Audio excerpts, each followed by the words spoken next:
Hello, everybody, and welcome back to the Sanderlanche podcast. Today, we're going to talk about chapters 15, 16, and 17 of Oathbringer by Brandon Sanderson, wherein Adolin and Shallan get some sword practice in. Dalinar also gets some practice in, but in a very different setting.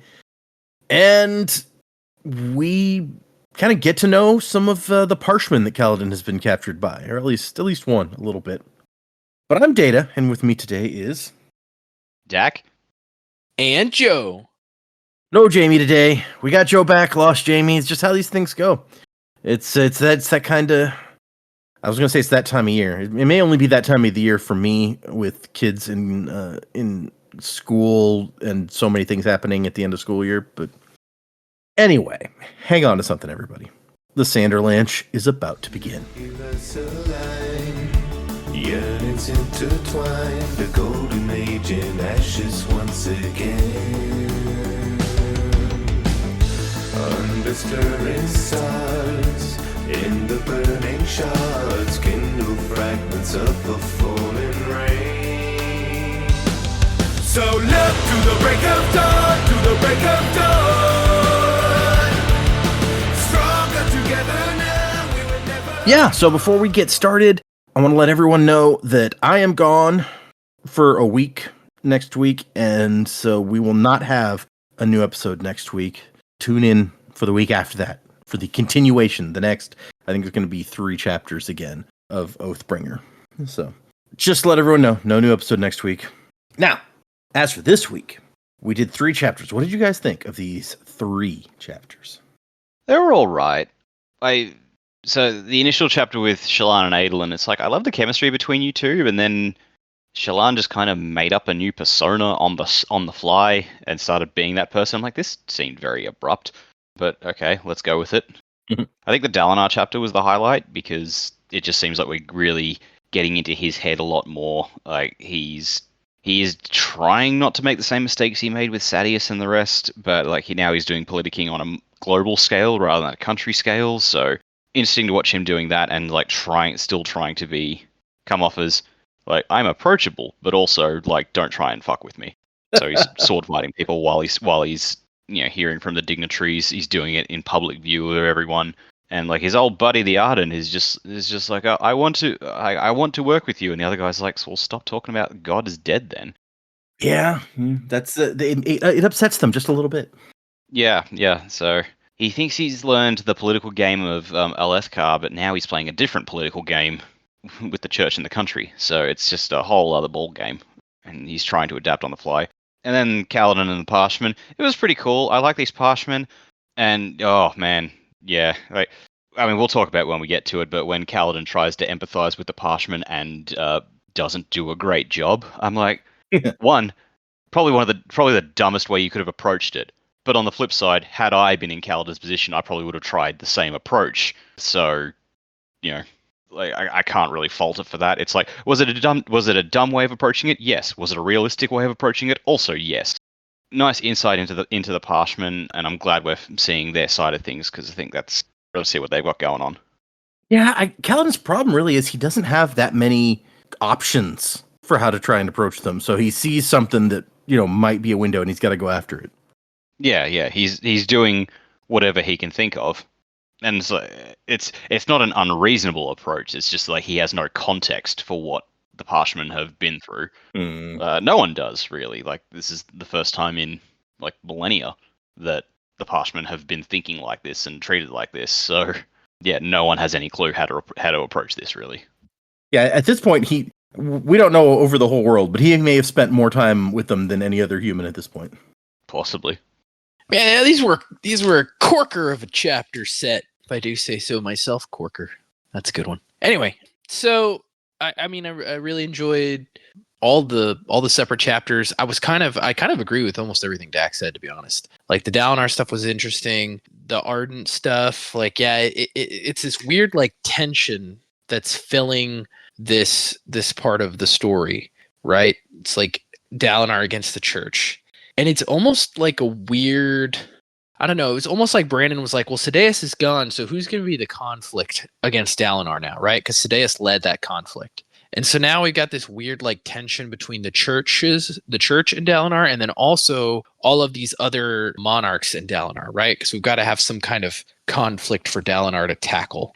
And so I hope it kind of weaves into the story well, because to me right now, it just feels like Dalinar has to be facing something. What can he be facing? The church, these other kings, right? Because we've got Kaladin off kind of solving the mystery of like these Voidbringers or the Parshmen, whatever you want to call it. And we got Shallan dealing with her own Shallan like internal conflict. And we've got Adolin dealing with I killed Sadeas, but nobody knows that, and I've been in charge of finding out who killed Sadeas conflict. So we've got all these like little pieces, and I almost feel like that Dalinar stuff is not quite as interesting, I guess. Now, there's definitely some internal stuff going on with Dalinar that is very interesting. The flashbacks, the history of Oathbringer, and then we kind of drop the most interesting piece right at the end of his set of chapters when he can remember his wife's name again. So it's like, what does that mean? Was that from him sucking up Stormlight and somehow like healing himself of that? Like, what exactly caused that? So that piece is interesting, but like, the Shallan stuff, I kind of agree. Like, I didn't super love her alter ego that's like more confident and better than her. And you could argue the way that it's written, it's like it's a piece of her that she's basically bringing to the forefront, mixed with people that she admires. But at the same time, it's like leading with a false foot. I know she's trying to give herself confidence and basically put on this mask that gives her confidence, and she probably has all of these traits inside of her. But it almost felt like a cop out for her to be like, I can't do this. I've got to change myself to do it, to be able to do this really hard thing. And so that was kind of it's almost like a defensive coping mechanism that she's using her powers. Yeah. And so that was kind of weird. I didn't super love that. And then, yeah, the Kaladin stuff with the Parshmen, interesting. I agree with Dak. It's like, I understand he's trying to relate to them. It would make sense to Kaladin that like, hey, I was a slave, they were slaves. We can talk about that. But he definitely did not have the same experience as these Parshmen, and he did not realize, like, he's just not thinking that through before kind of going in that direction. But obviously, by the end of the chapter, he's making some kind of headway and trust with them. So that's going in an interesting direction that may end up being really good. So, but yeah, I'm excited to keep reading. But yeah, that's my take on these chapters. It's interesting to me that you're just like, the Dalinar stuff is not as interesting as these other two, because maybe it's just me that I like the whole international, like, talking to the heads of these different states and seeing how differently they all respond. I mean, the church thing, I'm probably on your side with that. Like, I don't care that much what the church thinks in this case, but the other stuff is real interesting for me. So it's interesting to me that's you're like, It'd be more interesting if we got to learn more about each of these cultures, right? We're getting this very minimal snapshot, and to me, it's Well of Ascension all over again, right? It's like politics, and I just like, I'm not interested in it. I've never really liked shows or media that's like political in general, and while I think that it has its place, I almost feel like any kind of politics that are involved in these situations should be. I guess stories that I like that stuff in is like the politics are in the background driving emotions for the characters, as opposed to being like actual story beats, if that makes sense. It's like there's politics in the background that's basically causing me to feel this certain way, causing me to do these certain things. But we're not focusing on them, and we're not having in-depth discussions with planning and making like treaties and stuff. That to me is not that interesting. And that's just me personally, right? Like, sure. That's a big reason, a big part of the reason I did not like Well of Ascension. And so that's just me. Like, I'm not super interested in it. Yeah. Fair, right? Like, everybody's got different stuff they like. So.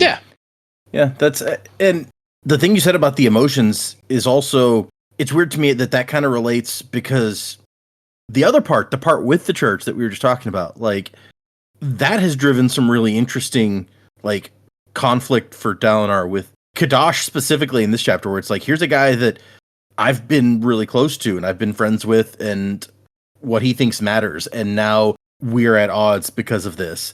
And so while I don't care about that the larger church thing that much, it on a personal level has led to some interesting stuff. Right. No, and I would say that's probably the most interesting thing about the conflict with the church is that specific character. Because you could tell that there's a lot of conflict with that character because he has sworn, to uphold the beliefs of the church. That's his entire existence now. He's basically a slave to the church, right? That's the way their society works. And so I totally get it because he voluntarily chose to do that. And so obviously he has very strong belief in it. And he's trying, and that's why it's actually interesting because he's trying to justify his belief in Dalinar, because I think he does believe in Dalinar. He doesn't think Dalinar is doing this purposely to circumvent the church because he doesn't believe that the church is good. And I think Dalinar makes that argument even in this story. It's like, why can't this be true and this also be true? And he's like, because it's heresy or what. It doesn't make, it doesn't fit within our born religion. And like Dalinar's trying to kind of extend that, like, look, I understand that you believe this. I get it, but explain it to me why I can't also believe this and not be opposed to the church. And so it's like that part of it is interesting, but I think what I meant to say by like I don't find that stuff super interesting is that is like Dalinar's main conflict right now is the church and these other leaders. As an overarching like conflict for him in the story, I don't find that interesting. Like the relationship stuff that goes along with it, very interesting. But and like the cultural stuff that's involved with the other heads of the countries on the planet, interesting. But just the fact that is his main conflict right now, I'm like, Dalinar is a very interesting character. I feel like we could be reading more interesting conflict for him, but that's just my opinion. Sure. Well, and I will say that at least, unlike Well of Ascension, we have very different stories going along with other characters while that's going on. So even if you're like, yes, that his perspectives aren't my favorite, you've got some options. Right. And that's what I said, right? Like the Kaladin stuff's good, the Shallan stuff's good, and the Dalinar stuff's not bad, but it's just not, it's not my favorite part to read at this point, especially because it's almost like Dalinar's fumbling around in the dark, which I know most of our characters are at this point. Like they're all kind of fumbling around trying to figure stuff out, but it feels like Dalinar's like super in the dark and he has all this pressure on him to like unite everybody, right? And he has no idea how to do that right now. And so that's like even that adds some extra frustration, right? Because at least Kaladin's out there trying to solve a mystery. Dalinar's in a tower, like trying to be like bumbling around, being like, "What do I do?"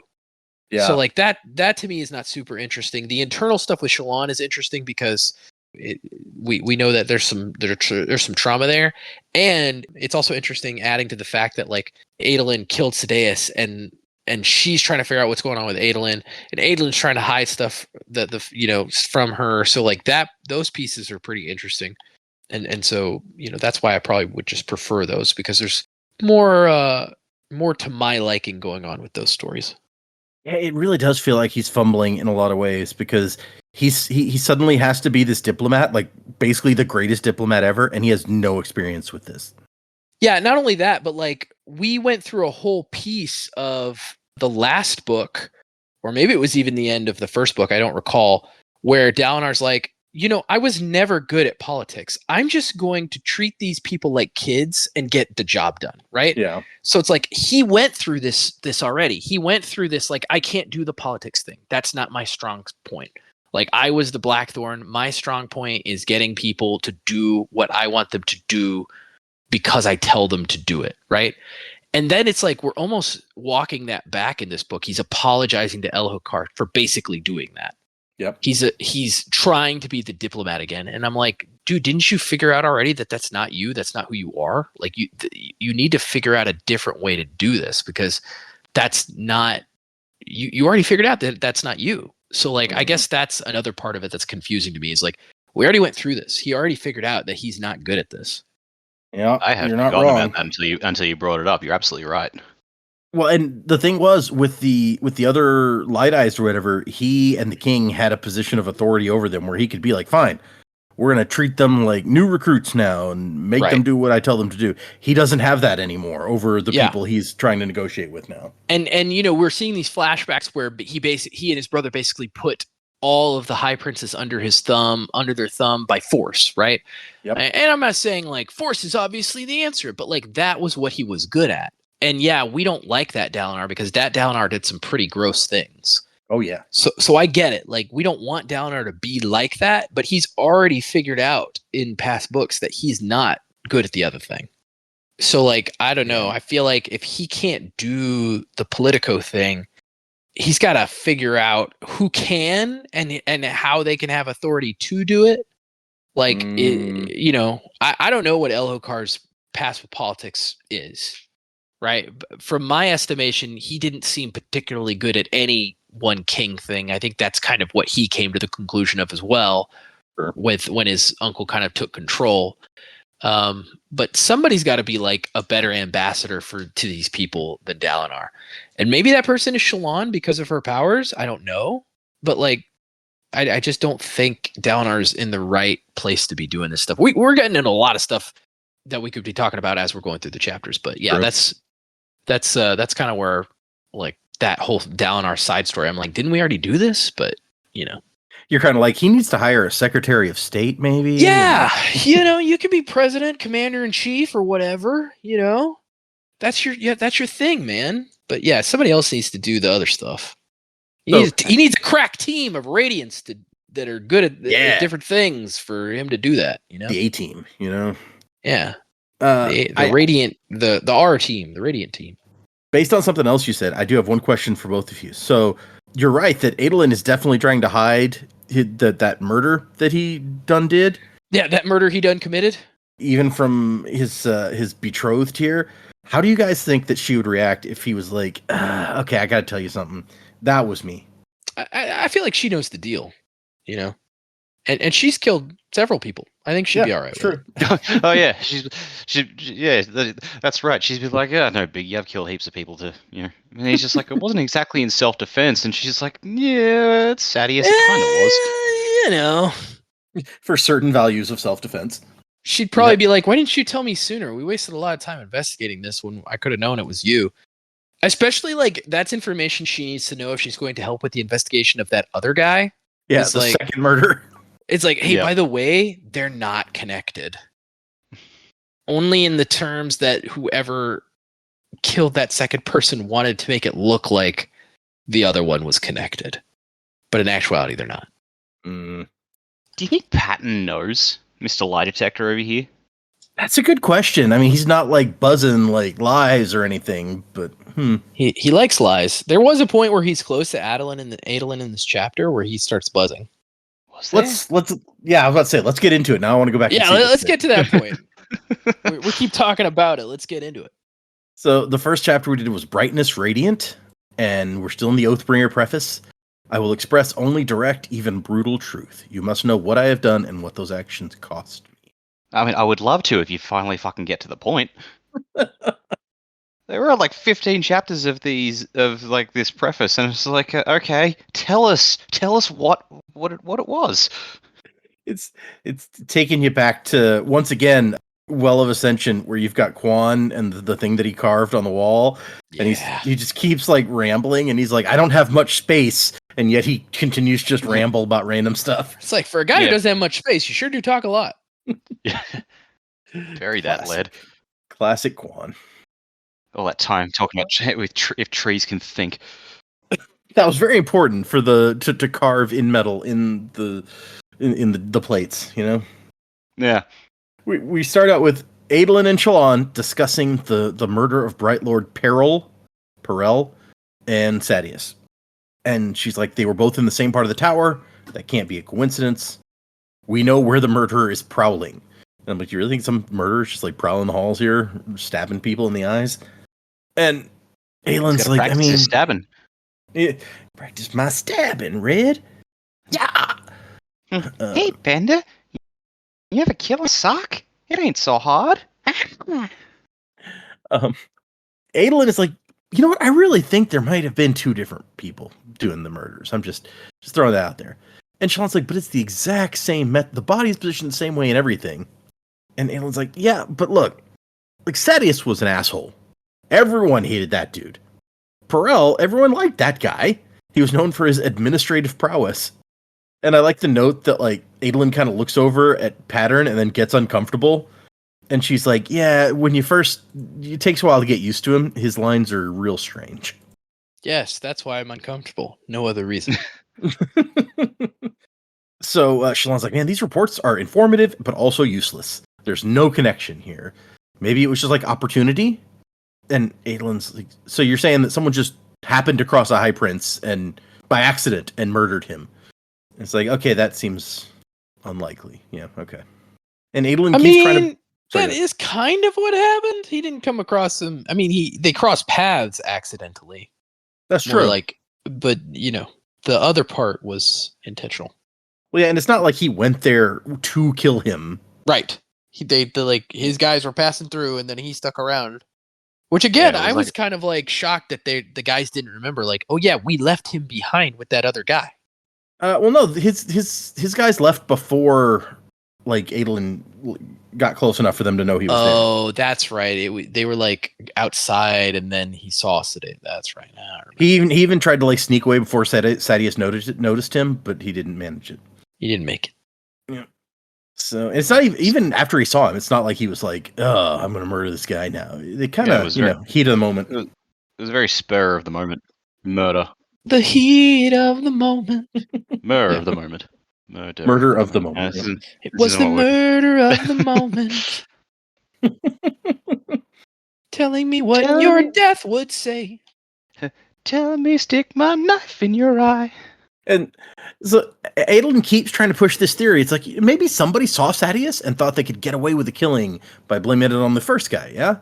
And Shallan's like, oh, Adolin, it's a common scientific mistake to come up with a theory and then try to fit stuff to the theory just because you like that theory.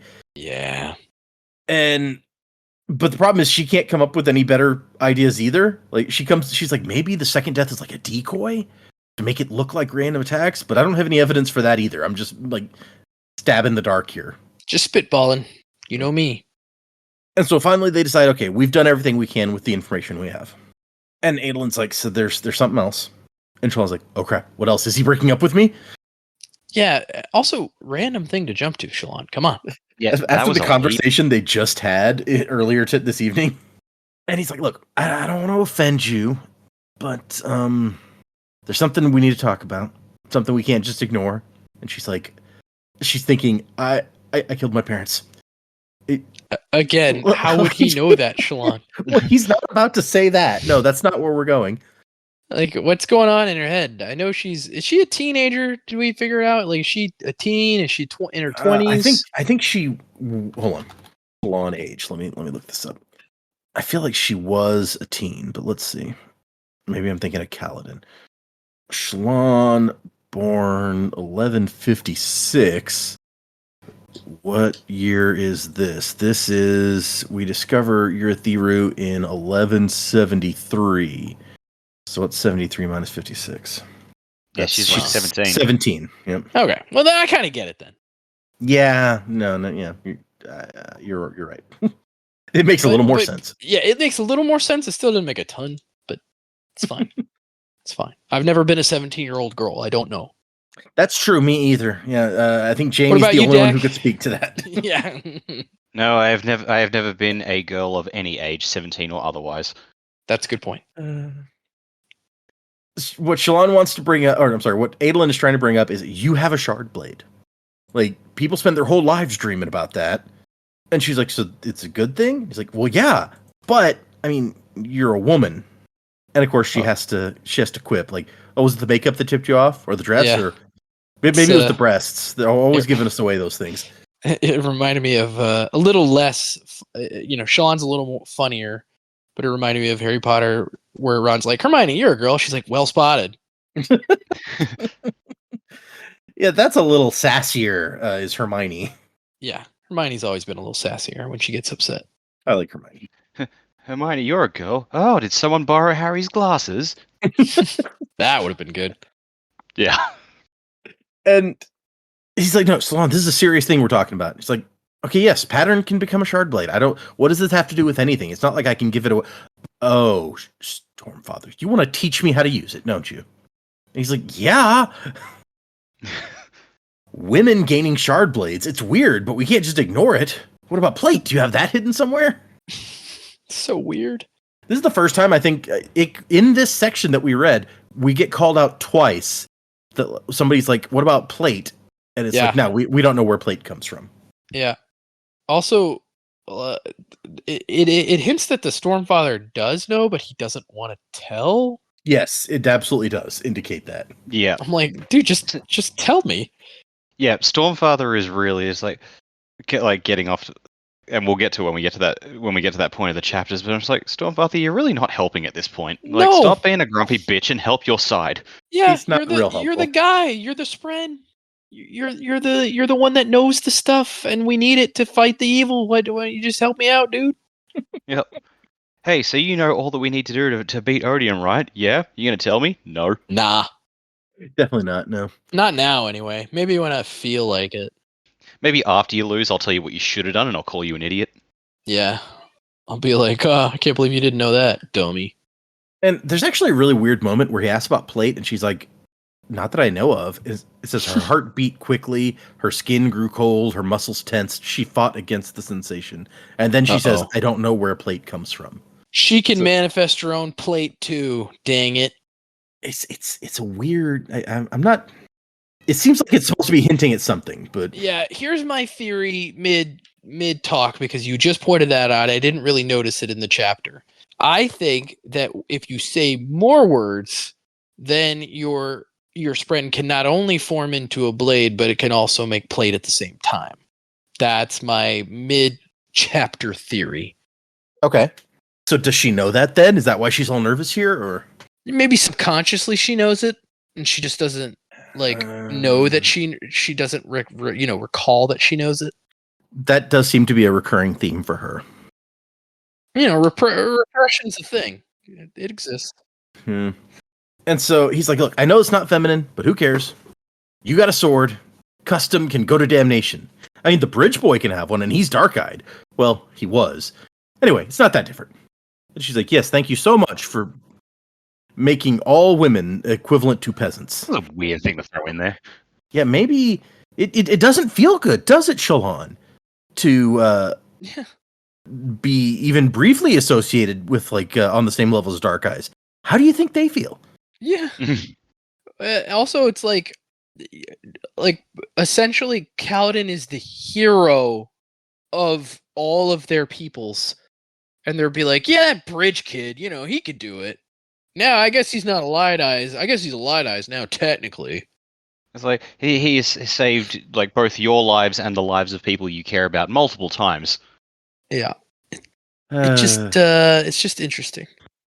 Maybe I don't want them to be all three be friends now. It's kind of messed up. Freaking class conflict, Yeah, what can you do? Oh no, the hero who saved us all is an untouchable. What do we do about that? It's like when Raoden was an Elantrian. Like, can't touch that. Yeah, it's true. Can't touch this. She starts to freak out. Like, she doesn't even want to hold the weapon. Now that she's had to, admit to herself that it killed her mom. She did. But anyway, she's just like, it freaks her out, the idea of even holding it. And... But hang on, she's been holding it a while. She's been letting people through the Oath Gates, constantly. Yeah, right? I guess to her, there's a difference between, using it as a tool and using it as a weapon. Which, makes sense. Yeah, that tracks. I think it may be more of, this repression that she's doing. Right. When using it on the Oath Gates, when she has to, she's just trying to pretend that that's not what's happening. I don't know. Yeah, well, and I think that got to her too, even using it on the Oath Gates. I think in an earlier chapter, she talked about how she didn't super love it. Yeah, I'm pretty sure you're right. She wants to try to put it off. She's like, well, you're right, but... And he goes, great. I brought the blade guard so we don't hurt each other. Let me go get him. It's like, oh man, how can I say no to that? But he's so excited. Well, yeah, we need to consider this from Aylin's perspective. His thing is dueling and fighting with his sword. Like, that is the thing he loves most in the world, and now he's found out his fiancée can also do that. He's just like, oh my god, I can share my favorite pastime with my fiancée. This is my greatest day of my life. It's like playing racquetball. Yeah. Yeah, I can duel my wife? That's the best. I never thought about it from that perspective, but it's you're like right on. It's like, it's my favorite pastime, and now I get to share it. This is why all Yeah. those other relationships didn't work out. He just couldn't sword fight with them. Yeah, it's like, oh man, I knew there was always something missing with those other girls. Sword fighting, that's what it was. I should have known. Yep. And after he leaves, Pattern's like, yes, this is good. This needs to be done. But she's freaking out. Like, I can't do this. I can't wield the sword. I can't be like this knight pretending that she should be followed. And she's like having a panic attack while Adolin's out of the room. And she wants to run. And then she goes, no, just be someone else. Be someone who's not me, who doesn't have these problems. And so she gets her drawing pad out and picks up a charcoal pencil. And she starts drawing. And Pattern's like, Shallan, what's wrong? And she's like, no, I can hide. Shallan can flee and leave someone else here. And Pattern's like, oh, it's because you hate me. I can die, Shallan. I can go and they'll send you another to bond. Which that's like heartbreaking, Pattern. One, fucking bleak, and also, what? Like, she's marked by the Spren?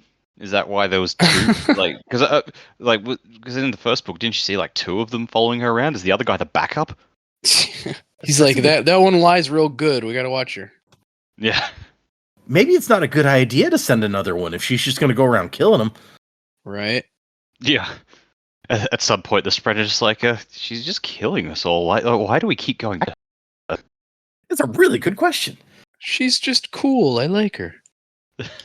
And the weirdest part is the next paragraph where it's like a high-pitched whine started to rise in the room. One Shallan did not immediately recognize as coming from the back of her own throat. So she is like, she's freaking out hard. And then she thinks, hey, I can do Vale. Vale can hold a sword. And then, she hadn't murdered her parents. And she's like, wait, no. If Adolin comes back and a completely different person is here for sword practice, he might notice something was weird. Yeah, I don't know why she was thinking that. It's like, girl, use your brain. And so she draws basically herself, but a different version of herself. Someone hard enough and strong enough to wield a sword. Someone like Yasna. And she a bit of Yasna creeps into the drawing. She's like, could I be this? Can I be this woman? This harder version of myself? I have to be. And she gets some stormlight and puffs it out and really hasn't changed all that much. But apparently it's enough because she rolls up her sleeve, has her glove on, and she's ready to go when Adolin comes back in the room. And she decides this new version of her is going to be called Brightness Radiant. She will only go by a title. Not a great name, but whatever. Yeah. And then she very formally tells Adolin that I don't need one of those stupid things that you have. Pattern can make himself dull on his own. It's pretty cool. Also, how did she know that? But whatever. I mean, she's made him change size before. We saw that. It just wasn't completely of her own accord. Yeah. Right. I just didn't know he could be like, oh yeah, I'll just make myself blunt so that like I don't turn people into smoke. Right? Yeah, that's good. I guess we knew that like Wendell could just be a stick or something. Lift did that with him, right? That's true. Didn't Lift make Wendell into a fork? She did that too. I think she did both of these things. Maybe I'm imagining the stick thing, or maybe it's just a fork. No, the stick. Either I way. think you're right. I think it was like a bow staff type thing. But so yeah, they're very, and I mean Kaladin turned Syl into a shield. So Yeah, that's pretty cool. And a spear, yeah. Do you think when activating the Oathgate, Shallan ever turned Patton into like a Keyblade out of Kingdom Hearts? Yeah. I would. Well, I talked about this before that like that different weapon shaping at will is like straight out of Final Fantasy 15. Although I think this probably came out before Final Fantasy 15 did.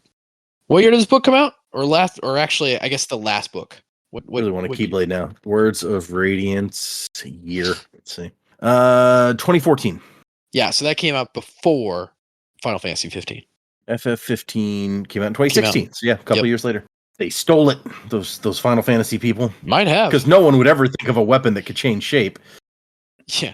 Well, it's almost more like Syl in that there's not like a living being or anything, but that like it doesn't just change shape; it like manifests into a different weapon. Okay, let's see. So basically, they have a practice session where it's not so much, there's not really any sparring that happens. He spends a lot of time correcting her stance, which makes sense. She's never learned even any basics of sword play before. So the way she stands would be important. There's one moment where he's like, now let's talk about your breathing. And Radiant's like, I've been breathing my whole life. He's like, yeah, that's what we have to fix, is you've learned a lot of wrong habits in breathing.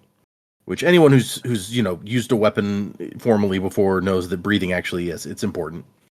That just reminds me of Avatar: The Last Airbender, where he's learning from the old firebending master. It's like, Yep. like I've been breathing all day. I want to do something else. You want to stop breathing? Jong. That's a good one. And so he's just like, how do we? I don't know how to train you. Like, do I train you as a duelist? Do I train you like to fight in an army?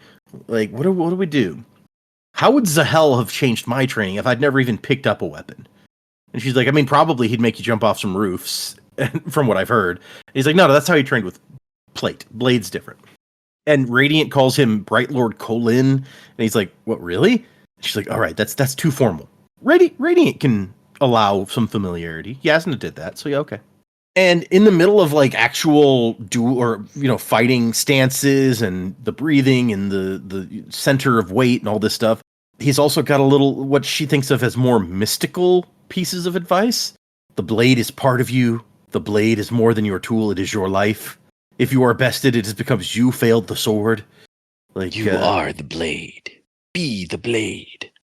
And she comes straight out at one point and is like, yeah, so I'm having trouble figuring out what is actually relevant and what part is just like your crazy swordsman superstition. And he's like, all of it is relevant, obviously. She's like, okay. I'm the best there is, Shalon. Come on. I mean, if you're going to learn from somebody, he's probably the guy. I think if I was her, I'd be like, I'll just go to Zahel. I don't know. Do you really want to learn with Zahel? He's real grumpy. I'm good. I like Vasher. I want to learn from Vasher. Oh man, I like Vasher from a reader's perspective. If I knew him in universe, I probably would not get along with him. No, yeah, he'd be extremely frustrating. What's wrong with Vasher? I feel like my very existence would offend him on some level. I mean, apparently everyone's existence offends him. I think he says that in this section. He's, tell me I'm scum. It's fine. It helps me get better. And she points out, like, have you thought about the fact that your shard blade used to be a living spren wielded by one of the Knights Radiant? And he's like, well, I've always kind of known that they were special. I mean, not that they're alive. Swords aren't alive. That's silly. Well, apparently not. But and then like he shows her how to do like a strike, and she's trying to get the hang of it. And then she realizes she has him do it, and she draws like a couple of different positions of it. And then she gets up and she can do it better. Like this is her learning style. Is she draws a thing and then she's got it. And this is where she starts to realize, as they like repeat this strike over and over, so she can get into the feel of it. She just sees how excited he is about this, and there's something amazing about like sharing this moment with him that he's so excited about, that he's so passionate about. And it's kind of a sweet little thing between the two of them. But eventually it gets late and they say goodbye, and it's much too late for her to go out. And she was gonna the whole segment where Adolin showed up, she was planning to go out as Vale tonight and like hunt down some answers in the pubs and things. But at this point, too late for that. So maybe tomorrow. And then our second chapter is Wrapped 3 Times, which when we read the chapter titles last time, that was such a like, what the hell does that mean? And I think when you do find out the meaning of it in this, it's like, oh, okay. Yeah, it's pretty dumb. Yeah, it's like Brandon's chapter titles are like arbitrary as being nice. Yeah, maybe that's why he doesn't normally do them like in other book series. Because yeah, they not good. Well, and you have to come up with a whole lot for these Stormlight books. So yeah. I wonder if he like writes the chapters and then comes back later and is like, okay, what's a title that I could pull out of this chapter? Yeah, it's almost like the and we may have said this before. It's almost like the Jurassic Park thing, right? It's like, oh, he says Jurassic Park. That's the title of the movie. It's like, okay, cool. Oh, I thought you were going to say the epigraphs in Jurassic Park, because those are actually kind of interesting. No, I like the epigraphs. Yeah. Yeah, it's like, I like the idea of like, oh yeah, like I've got a really cool phrase that I use in this chapter, and I'm going to make that the chapter title. I've got no problem with that. It's just that most of the time they're just not fucking relevant. I feel like at least in a case like this one, and like squires can't capture and stuff, like if I needed to find, like when I saw that, I would remember what that chapter was, or at least Well, that detail about that chapter. I feel like Squires Can't Capture was relevant to what was going on because like that is something like that's Kaladin tells that to the Parchment, and that is endemic of the chapter as a whole. He's trying to make a connection with the Parchment. That one I quite like. I am still sour about the from Words of Radiance, the 1,000 scurrying creatures one. That's just the noise the rain made on the roof. Fuck off. Yeah, okay, that was that's fair. Still bitter about that. But I mean, like the last one's Brightness Radiant, and that saw the creation of this new Brightness Radiant like character for Sean. Yeah, so that neither that's Dak relevant. nor I really liked. No, but like I will give it as a chapter title. Yeah, that was relevant. I'll give it that. Like that one gets a pass. That's true. That's true. The epigraph on this one real short. For in this comes the lesson. That's it. All right. Thanks. Stop drawing it out, Brandon. Just tell us who's writing it. We start out with Dalinar just staring at it. It says a legend rested on the stone slab, which sounds like somebody died, but no, it is in fact the blade of the assassin in white. And he's like, I mean, it looks just like a regular shard blade, except for the fact that it has no gemstone attached to it. When I first read this section, I thought it was going to be Oathbringer. I was like, oh, he found it? But then it was not. That's kind of what I thought too, honestly. When I read it, a legend rested form, a weapon, I was like, oh, is it Oathbringer? Because we're reading a book called Oathbringer, and we just read a piece of the preface of a different book called Oathbringer, but no. And we still don't know what happened to that sword after Adolin kind of chucked it in the bushes. Nope, chucked it out a window of a big tower, so... And he's staring at this sword. There a robot chicken sketch where like Qui-Gon hands off his lightsaber to Obi-Wan, Obi-Wan drops it, and it just falls through the floor, and you hear all the screams of people as it just cuts through the floors below. Do you reckon that's what happened to Oathbringer when... That is absolutely a Robot Chicken thing to do. I can 100% see that sketch, even though I've never watched that one. Because they were big Star Wars fans. Oh, yeah. Anyway, so he says, it doesn't scream when I touch it. And the Stormfather explains, well, yeah, most of the swords are dead spren. When the knights broke their oaths, it killed their spren. So the blades are their corpses. That's why they scream. This one was made directly from Honor's soul and given to the heralds. It does not have a mind to scream on its own. And then Dalinar's like, well, while I got you here, what about Shardplate? What's up with that? And the Stormfather's like, related, but different. You haven't spoken the oaths required to know more. See, so that's another clue to me that, like, oh, he's got to speak more words, and then, like, the secret of Shardplate will be revealed. All will be revealed. I mean, that's been a real theme in all of these books so far. It's like, you got to speak more words if you want the next level of coolness. Sorry. Yeah. Speak the secret password, and we'll give you the next set of powers. Mm-hmm. Okay. See. Code words. But I guess in the case, we've mainly seen it with Kaladin and Shallan, and whenever they speak a new, like for Kaladin oaths, for Shallan truths, it's like it's a big personal revelation, the various words, and it so it makes sense, I think, that you kind of get a level up. And then Downer, I feel like, changes tacks real fast. He's like, so you can't break oaths, right? And the Stormfather's like, nope. What about Odium? Can he break oaths? And the Stormfather says, he is greater than I, but the power of ancient Adonalsium permeates him and controls him. So that was crazy, because I feel like we don't get a lot of Adonalsium references straight from the books. Yeah. Stormfather knows about him, apparently. Dude, Stormfather knows a lot, and he should just, like, spill it. Just like, bro, spill the beans. I'm telling you, he's the one writing that book. Stormfather is, so he's what's left of Honor, and Honor's sort of what's left of Adonalsium. So it kind of makes like Stormfather as Adonalsium's grandkid in a fragmentary sort of way. Huh. Yeah, I can see that. Odium is a force like pressure, gravitation, or the movement of time. These things cannot break their own rules, nor can he.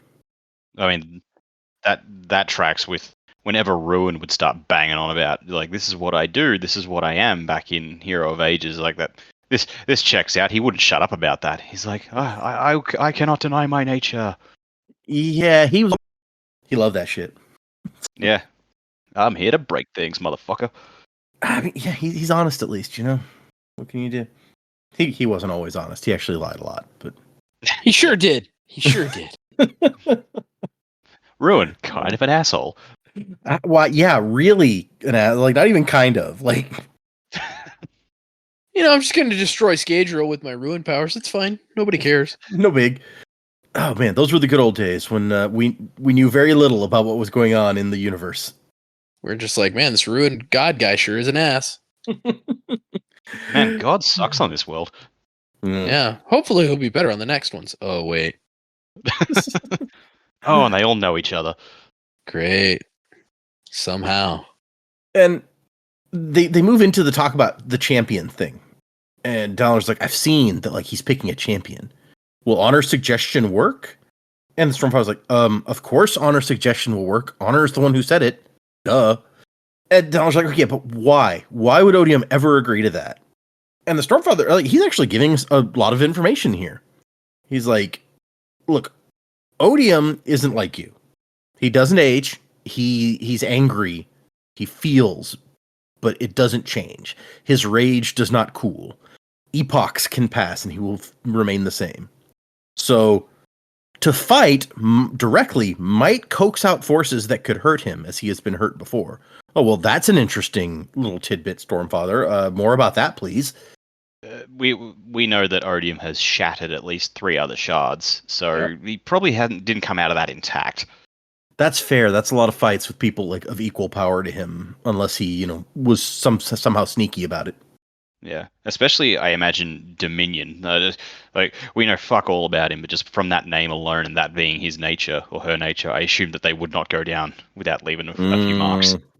Well, we find out that like early on after the shattering, he clashed with Ambition, which also feels like one that it's like, Ambition's going to go all out. Yep. My ambition is to kick your ass. So the Stormfather says if he wants to avoid a direct fight, he can pick a champion, and even if he loses, it will only cost him time. And time he has an infinite amount of. He don't care. And Dalinor's like, okay, but if we win, and the Stormfather says, yes, you also get time. And even though that means nothing to him, it means everything to you, to a man. It is the most valuable thing a man can have. And we find out that Downer is just hiding this honor blade in, like, from what he says, something that may just be like a sewage pipe. Yeah, I don't get that. I don't get, like, it's secret, it's safe. Like, what? Is it safe? Yes, it's very safe. And we find out that the whole tower seems to have like plumbing, but it's not working. So what they're doing right now is they found a bunch of rooms that look like they used to be baths, and they're just like shitting in those rooms in the baths. And they're like, once we have more stormlight, the soulcasters can go and get rid of all that waste. Which, all right.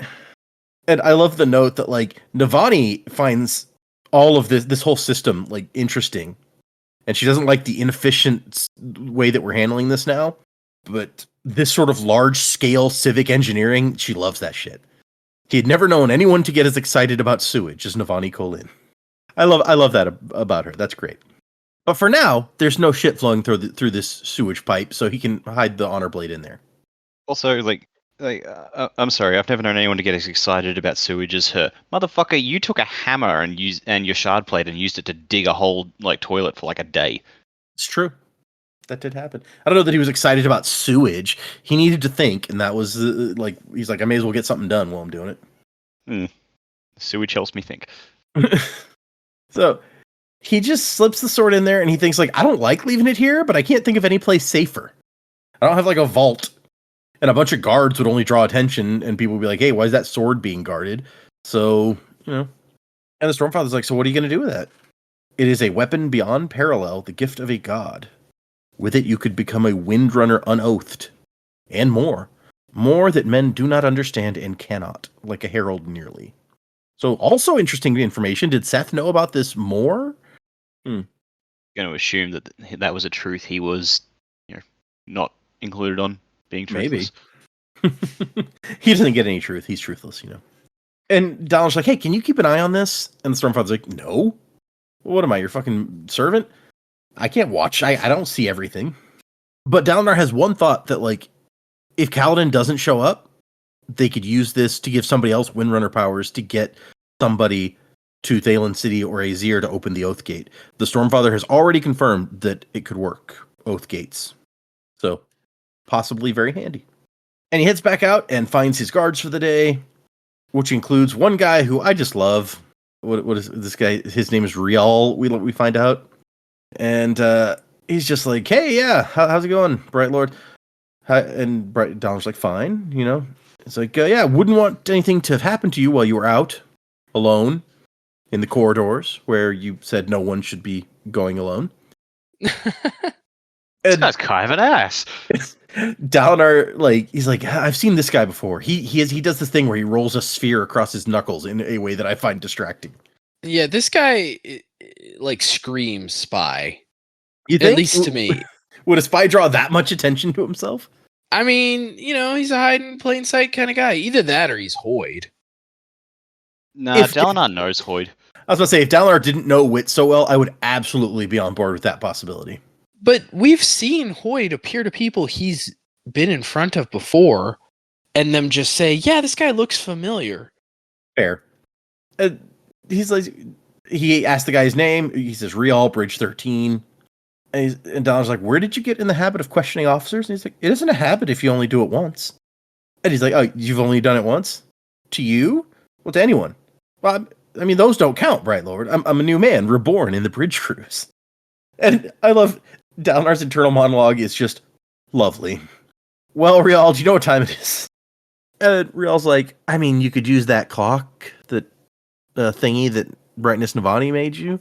I think that's what they're for, telling time, And Dalinar just, he's already tired of this guy, and I love it. To be fair, that guy's being kind of a smartass. Yeah, he's like I'm 100% being a smartass. Yes, like in half a page, this guy's just like, you're the most annoying fucking guy in these books. Yeah, that's why it feels like Hoyd to me. I feel like only Hoyd would be daring enough to be like, yeah, I'm just gonna fuck with this guy. Maybe he's another Hoyd apprentice like Sigzil was. Oh, he could be that. Yep, I would love that actually. Because Hoyd would know exactly what buttons to press for Dalinar to like not quite just say, all right, fine, off to the dungeons with you. So he's got this guy's like, all right, so respond in this way. He's not gonna hurt you. He won't demote you or anything, but he will get the shits. And how will that help? I will find it hilarious. Dalinar glares at him, and he's like, "Wasn't questioning you, sir. It wasn't. That wasn't a question. See." Oh boy, what a guy! Oh gosh.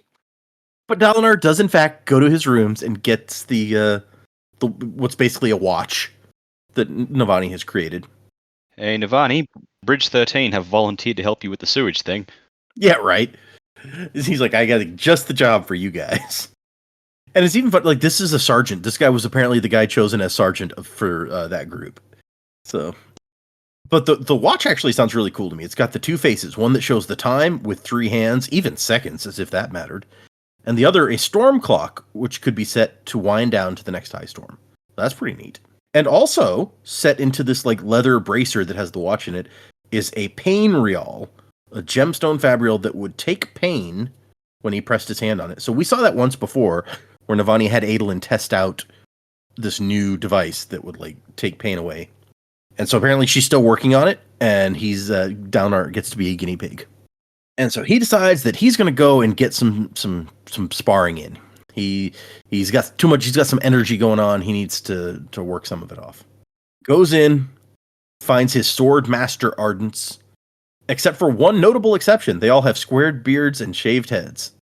I think we know who the exception is. But Dalinar owned Ardents who were experts in all manner of specialties, but his sword masters were his pride. Like these are the guys. 5 of the 6 men rose and bowed to him. And I love that it keeps calling out, like, one of the guys is different. One of the guys doesn't bow. One of the guys, like, what's up with this? As if we didn't know. And so he tells Kellerand, one of these swords masters, like, I want somebody to practice with.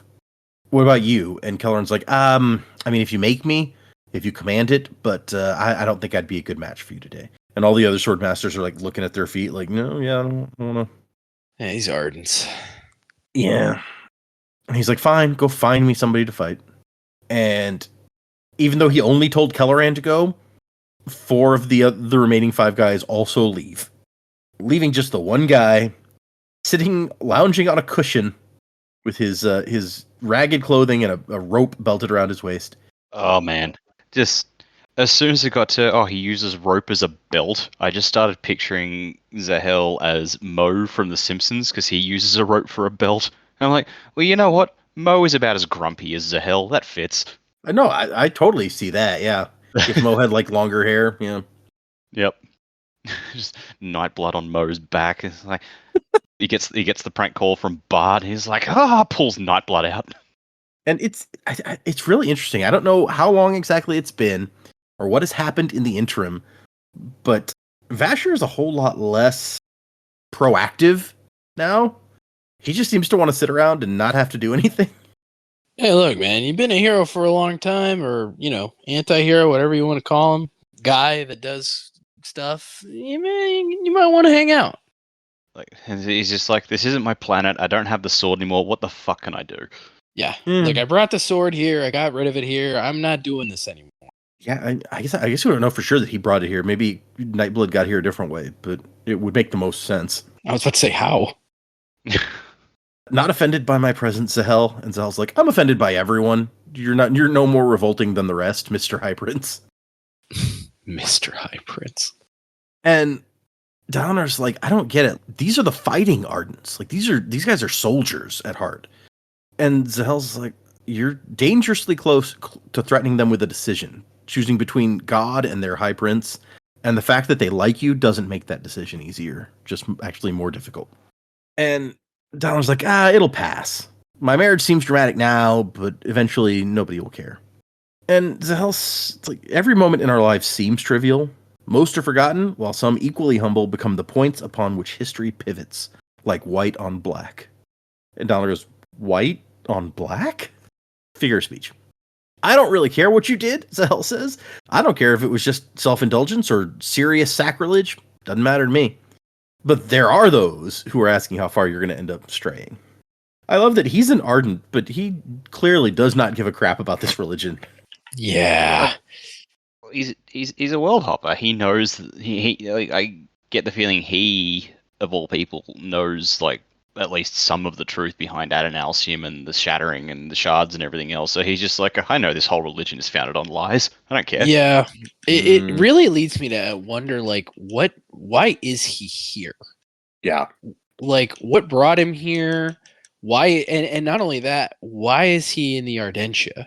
Because we know Vasher is not the type of guy to join a religion. So, like, did he do it just so he could practice swords as much as he wanted without being questioned? And then eventually he's like, yeah, I'm bored of that too, so I'm just going to hang out. Like, I guess, like, what is his purpose in being here? Because it seems like he's just like, yeah, this was a good place to kind of stop. And in this world, I don't have the right color eyes, so if I want to be able to do whatever I want, I guess I have to be in the Ardentia. Like, I don't get it. Like, what's the deal? I thought he might have gotten stuck here somehow. I do agree that's like, because he's so good at swordplay, it's like, it just seemed, the logical step for me is become an Ardent because I don't have the right eye color, so I'm kind of just, I'll just do that because it's what I'm good at doing and it's the only way to get a comfortable life here, but he can't get off the planet anymore for some reason. Like, that's just what I assume. Probably wrong, but that's what I assume. He's like, well, if I'm stuck here, I may as well just get a position I'm good at, just so I can be comfortable. Makes you wonder how long he's been here, too. How long after Warbreaker is this? Let me see.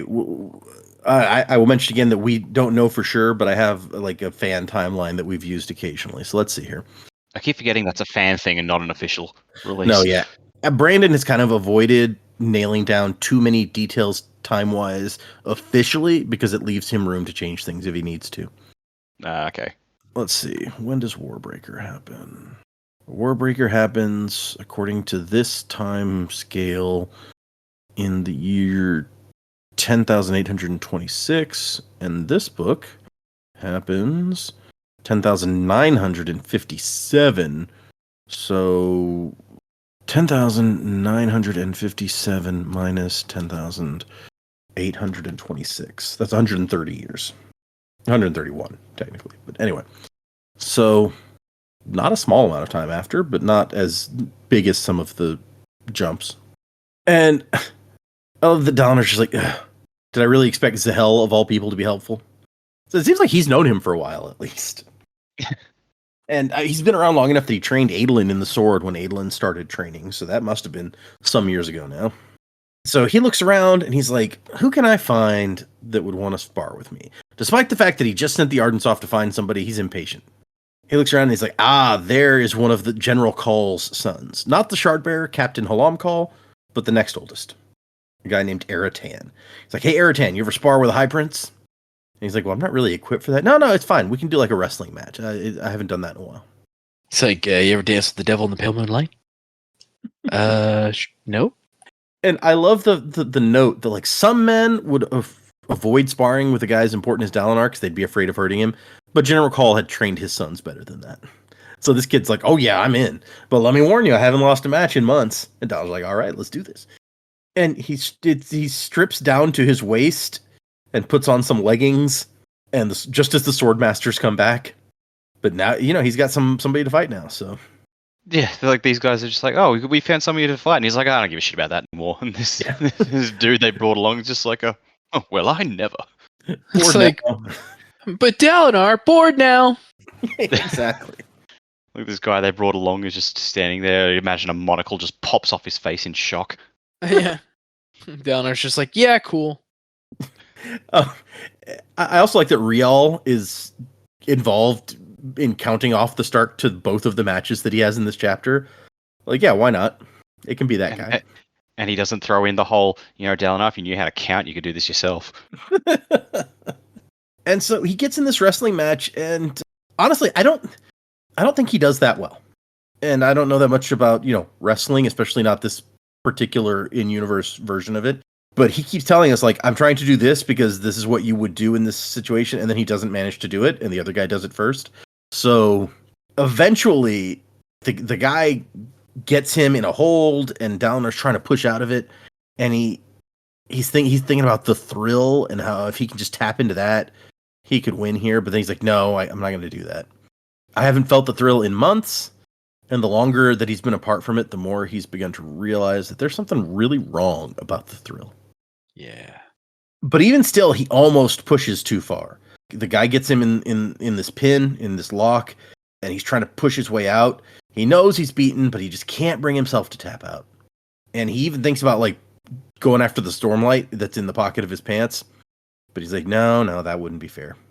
And he's pushing, he's trying to leverage his way out, and he feels the grip on him slipping very slowly, like, oh, I might be able to do this. And then Navani's there. She's like, oh my gosh, really, Dalinar? Really? And immediately, Eratan lets go and jumps up. And Dalinar, like, gives this sign that shows that he considers that the other guy won the match. And he says, well played. And the guy's like, an honor, sir. But we see in a second, as he goes back and is congratulated by his friends, that, like, Dalinar hurt him a little bit trying to push out of that hold. And he's like, I went too far. Like, doing that endangered me and him. And it was irresponsible in, like, a sparring thing. He's like, did I really choose someone younger and stronger than me and then become a poor loser when I got beat? Pretty messed up. But Dalinar, I think I almost had him. And I love her line, your definition of almost is particularly ambitious, Gemheart. I love the little detail that, like, Gemheart is an affectionate term. Yeah, right? Like, that's perfect. I love it so much. Yeah. My Gemheart. Just like a giant crystal that exists inside of a giant worm thing. No big. Yep. Giant crab thing. Giant crab worm. But also the smaller crabs have them, just they're smaller Gemhearts. It's a combination of two of the greatest things in life. A heart and jewels. Even the Parshendi people crabs have them, so, And he has this introspective moment where he's like... Did we know that? Yeah. It talks about how when they go through the transformation, like, they bring a spren into their Gemheart or something. Oh, I guess I forgot about that. He has this introspective moment where he's like, do I really think I'm going to be on the battlefield again? I don't have armor anymore. I don't have a shard blade. Who do I think I'm going to fight? And then he thinks about the man with the 9 shadows. He looks over and realizes Rial has 9 shadows, and is like, "Oh, I feel so much better about this now." It's like, ah, crap! I just lost to the champion of Odium. Didn't even know it was coming. Shit. No, he's just like, he sees Rial and just like, "Oh fuck yeah, I want to deck this guy." Oh, Rial. I was thinking about the guy he just fought. You're right. Yeah. No, yeah, the annoying guard guy, Rial. Yep. You know, who I presume is Hoyd. He thinks he'd been expecting to fight the enemy's champion himself, but wouldn't assigning someone else like Kaladin make way more sense? So, random question at this point. Assuming that someday there is a contest of champions, and that it would be somebody we already know and not somebody we haven't met yet, who would the light side champion be? I mean, my gut says Kaladin. That's a tough one. I mean, Kaladin seems like the obvious choice at this point, right? But we're only in book 3. So, while Kaladin is super awesome, we've got our duelist in, Adolin. He's not a Radiant, so maybe that's important. Maybe you got to be a Radiant. It'd be interesting if it was Renarin, but I doubt it. I would say Kaladin. That'd be cool. Okay. Imagine like we pull a fast one. It's like they managed to save Eshonai, and then it's her. Ooh. Because like she's got a dog in that fight against Odium. So yeah, I mean, for sure. At the moment, she seems to be kind of under his thumb. But if they can free her from it, that'd be cool. Assuming she's alive, then yeah, she's under his thumb. I think we've all reached the assumption that she is alive somewhere. It worked out with Yasna when you guys pretty much all felt that way, so maybe it'll work out again. Yeah. Plus, her death scene was like, your classic Looney Tunes fall off a cliff thing. It was very Looney Tunes, yeah. Oh man. So Navani says the Iriali Queen is ready to talk, even though we weren't supposed to meet for a few hours. Her court tide reader saw something in the waves that means an earlier meeting is better. I really wanted Dalinar to be like, who? Just like not know who he's supposed to talk to at all. Apparently, the Erie or the Iriali, who live in Erie, have 2 kings and 1 queen. And the queen has authority over foreign policy, so she's who they need to talk to. And the nation of Erie has sway over the nation of Rira, and those each have an oath gate in them. So this could be a fairly important conversation. I will admit, I got particularly boneheaded in reading this section and mixed up, because it got to like the Erie, and I'm just going, the Elantrians from Secret History? What the fuck are they doing? The it's a different Irie, place. Yeah. I never realized how sort of similar those are. Yeah, that's 1 letter off. Yeah. And so Navani's like, I'll go wait for you in the writing chamber. And Don's like, set up here. Not like she can see me. And Navani kind of like raises an eyebrow at him, but then she's like, okay, whatever. So Dalinar goes and gets a couple training swords. And somewhere in here, Kadash has come in. Yeah, Kadash has come in to speak to the sword masters while he's been talking to Navani. Dalinar gets these training swords and goes and hands one to Kadash. And Kadash is like, hey, I don't feel like I'd be a good... And Dalinar goes, tough. I'm your master. You're going to train with me. And Kadash is like, I mean, okay, I'm not going to be much of a match. I've dedicated my years to scripture, not the sword. And Dalinar's like, yeah, well, maybe I'm rusty too. I haven't fought with like a non-shard blade sword in decades, so... And Kadash says, I remember when you got your blade. The world itself trembled that day, Dalinar. He's like, don't be melodramatic.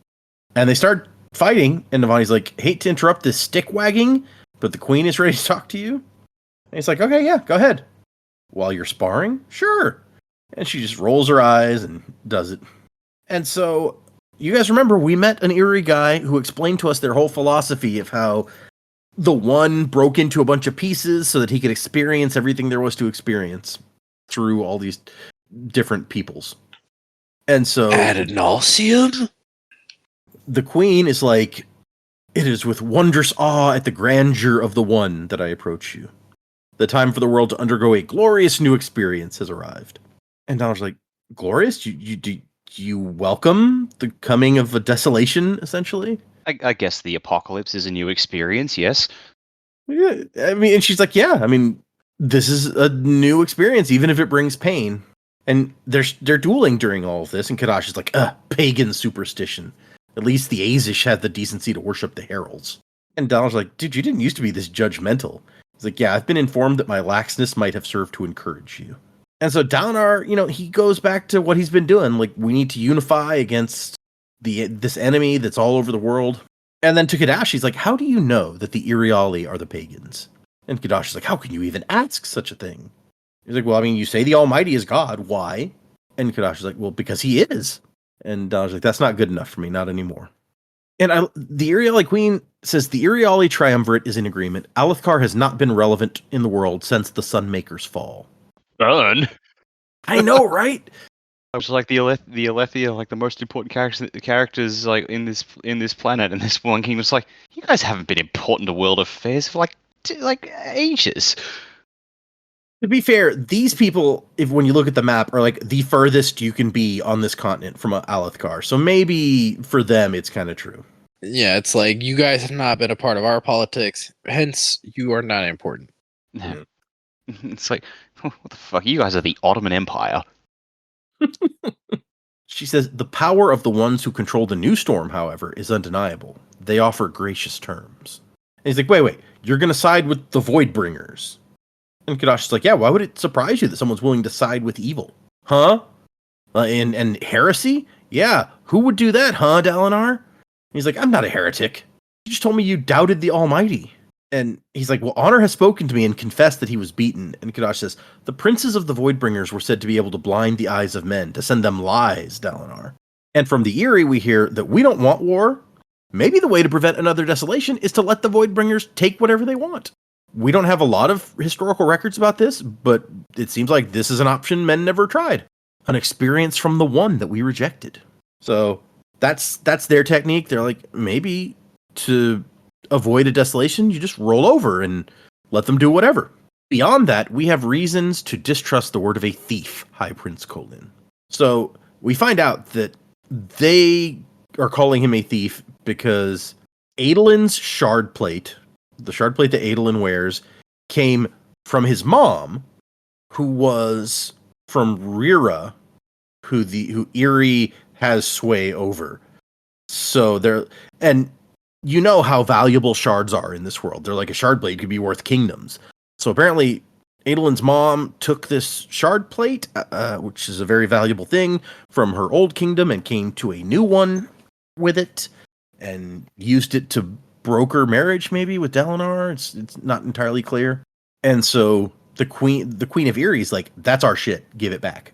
And at one point in here, he asked Navani, like, did they have a good claim? And she's basically like, no, not really.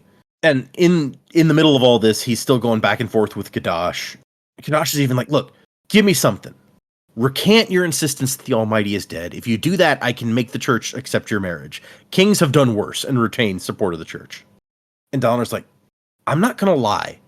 If the Almighty is dead, pretending otherwise is just stupid. We need something real, not just blind faith in lies. And Kadash is like, don't just throw everything away that we have because of some dreams. What about tradition? And this is when the title starts coming. He's like, tradition. Did I ever tell you about my first swordmaster? And we get into a whole thing where the swordmaster insists that you have to wrap this thing around your waist 3 times. But if you do, it's hard to tie off. And other people just do it 2 times. Why can't we do that? And eventually, he has to, like, the guy who trained his swordmaster also just says, no, that's how you do it. It wasn't until he tells him, when I first got training, my branch of the Kholin family didn't have monasteries and beautiful practice grounds. My father found me a teacher from 2 towns over. Wasn't even really a sword master, but he was good enough. So later on, he finds that guy's master, and that's no help. Eventually, we conquered Kholinar, and I found the master of my master's master. This ancient guy sitting there eating curry, didn't care who ruled the city. And he says, why? Why do you tie your belt 3 times? And the guy stands up and he's so short. He's like, if I only tie it twice, then the ends hang so low that I trip. And by now the entire room is like watching and listening to this as they're sparring. And one guy laughs and then cuts off because nobody else seems amused by this. And Dalinar's like, I love tradition. I fought for tradition. I make my men uphold the codes and the virtues of Oranism. But just because something is tradition doesn't make it right. And then Dalinar has to offer, like, hey, look, Queen of Eyrie, if getting some shard plate will make us cool, then maybe we can talk about that. It doesn't really get them anywhere. They're basically like, I mean, yeah, if you want to give us some shard plate, then fine. We're not going to make any promises. And the duel with Kadash ends with Downer being like, I need more than just tradition. Convince me that you're right. Offer proof.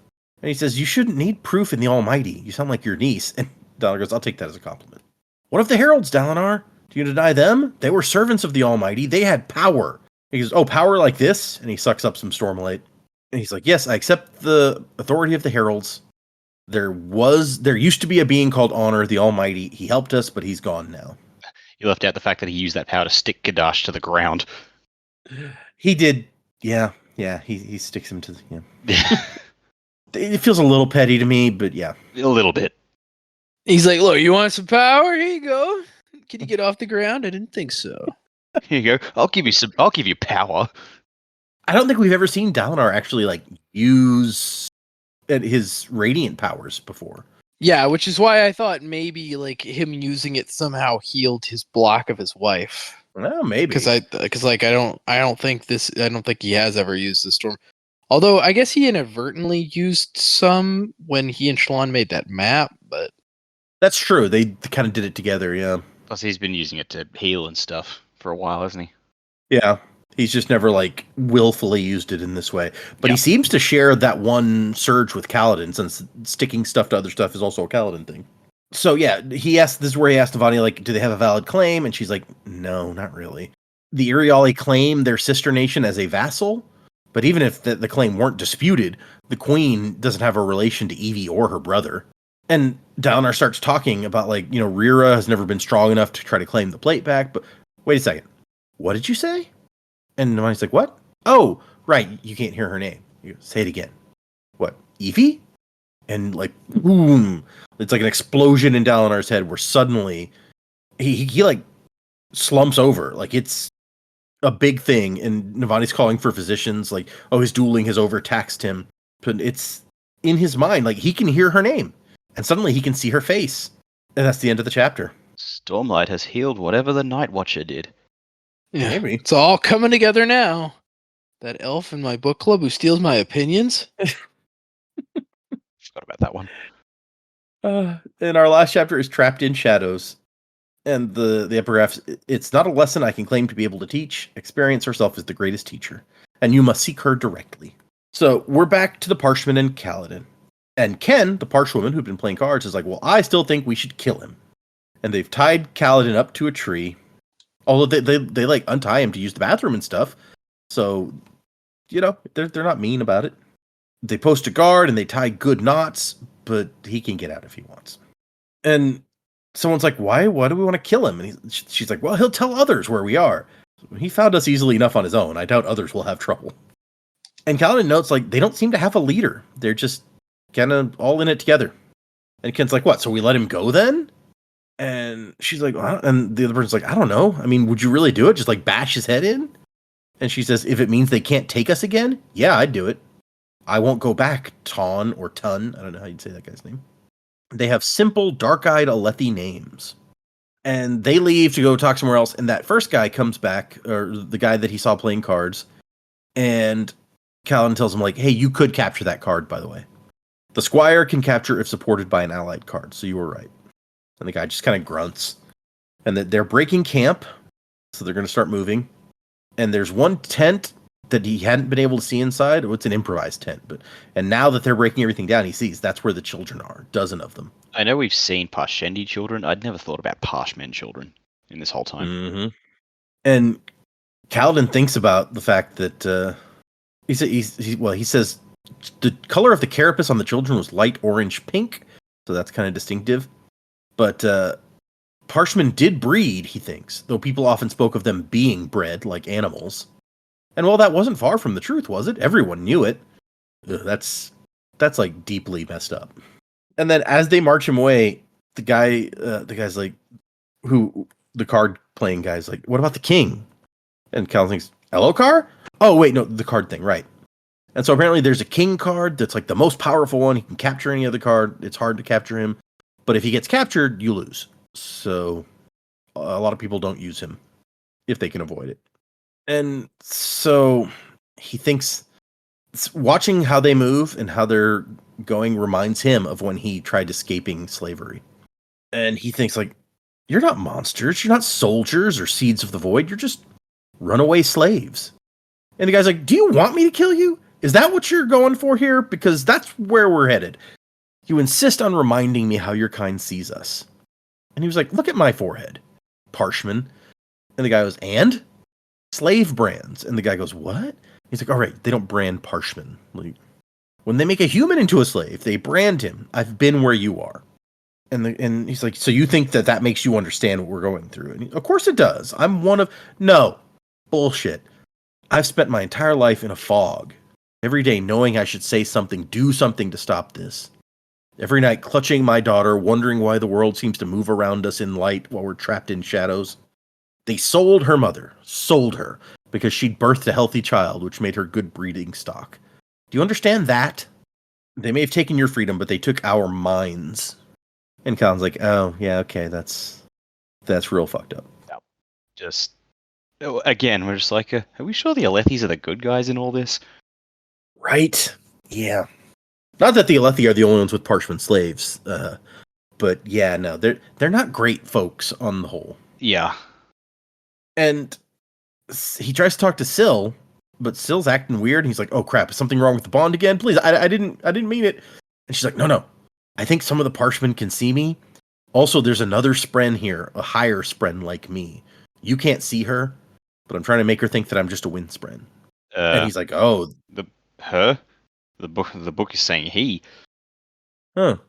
Yeah, mine does say I think I fooled her into thinking I'm just a wind Spren. No, mine says... Yeah, I think mine switched from he to her several times during this section.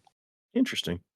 Which she has already said that they could have more than one gender, so it's very possible that she's referring to them to the same entity using different pronouns. It's possible, yeah. She's gone ahead for a little bit, and the Parshmen aren't looking, so I can come talk to you. And he thinks, oh, Syl, this Spren must be from... It's like, yeah, from him. It's a void Spren. And she explains to him that the Everstorm has somehow filled holes in their souls. They've been healed, connection refounded, identity restored. These are capital C words. Which, interestingly, these are also things that we've seen on the chart that feruchemists can store, is connection and identity. She says, somehow when you conquered them, you stole their ability to change forms. You literally ripped off a piece of their souls and locked it away. That's fucked up, yo. Yeah, it is. And then she goes, oh, she's coming back. I'll stay nearby in case you need the blade. And then Kaladin starts explaining to the Parshmen. It's like, hey, you guys are being smart in some ways. Traveling at night is good. Following a riverbed is a mistake. I know it seems great, but it's literally the first place they'll look for you. Also, your group is too big. When you travel, you should split into smaller groups so you can pretend to, just be running an errand or something. It won't be suspicious if you run into somebody. I can help you. I might not understand what you've been through, but I do know what it feels like to run. And the Parsman's like, why would we trust you? You'll want us to be caught. And Kaladin says, I'm not sure I do, actually. And when they stop for another break, a little girl brings him some water. She has no shoes, so her feet are all scraped up, because you gotta remember, they're not walking on anything soft. The whole world is stone. Well, more or less. Not Shinovar, but... So it's not the best for walking barefoot. And she's like, will they really chase us? Why can't they just let us go? Could you go back and tell them that we don't want trouble? And Kaladin's like, I'm sorry, but they're gonna come. They have to do a lot of work to rebuild, and they'll want extra hands. You're a resource that they can't ignore. And she's like, but what did we do to them?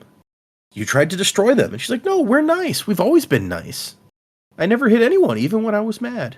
And he starts to try to explain, like, no, it was your ancestors. There was like a big war, and yeah, I can't explain this.